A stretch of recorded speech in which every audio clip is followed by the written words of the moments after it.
Let's speak to Andrew Leung, an independent China strategist. Andrew, is there any connection?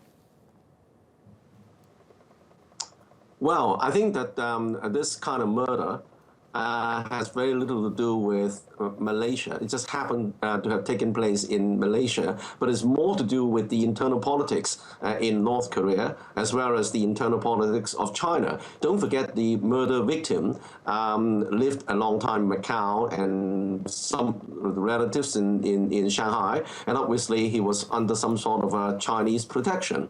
Now, someone protected by China was murdered, so it raises a question about the internal politics in North Korea, but also within China itself, because the regime has a lot to do with vested interests inside China, but on the other hand, these vested interests are at odds with Xi Jinping's anti-corruption campaign. So there are power politics at play behind the scenes, both inside China and North Korea.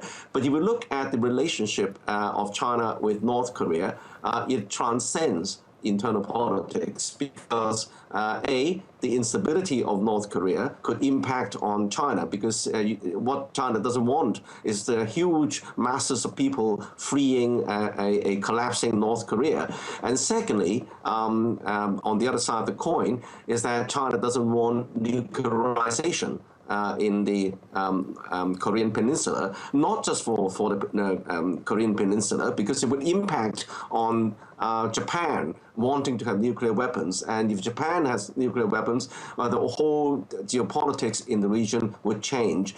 And thirdly, North Korea is regarded by China as a counterweight to perceived encirclement by the United States. So again, North Korea is a regime abhorred also by China. Increasingly, they behave in a certain way, not in line with what Beijing wants. But on the other hand, there are risks as well as certain advantages. So North Korea, absolutely fundamental to China, but is the Chinese leadership running out of patience with Kim Jong-un?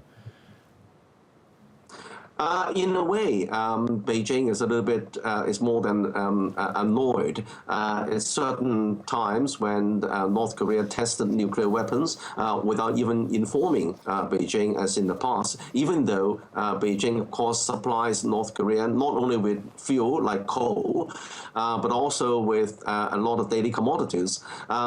But on the other hand, as I said, China doesn't want a collapsed North Korea, not only because of the prospect of huge number of refugees causing instability in the border areas, but also because of the change situation in the entire Korean Peninsula. You know, what happens if the regime collapses? And then, of course, America would be involved in this situation. And, of course, South Korea, what has got to become of the entire Korean Peninsula without this kind of buffer zone against a perceived American encirclement. But I think that for China, the best scenario is for North Korea to develop peacefully, but more pro-China. And the way to do it is to grow the economy. But now the Kim's regime is, because it's so repressive, is resisting a lot of China's overtures in investment and so on and so forth. So this is not happening. But if you look at what the North Korea is doing, it's basically fear of regime instability. So they're trying to use the nuclear kind of agenda to the rhetoric and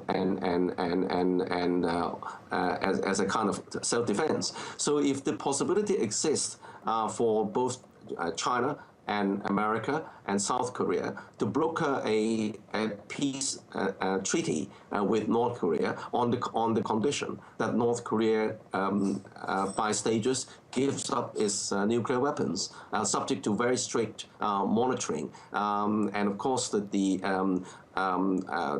release of some of the sanctions would depend on progress. I think that is a more doable kind of scenario. But as of now, there are political turmoil within North Korea, and some of the politics are related to the internal politics in China.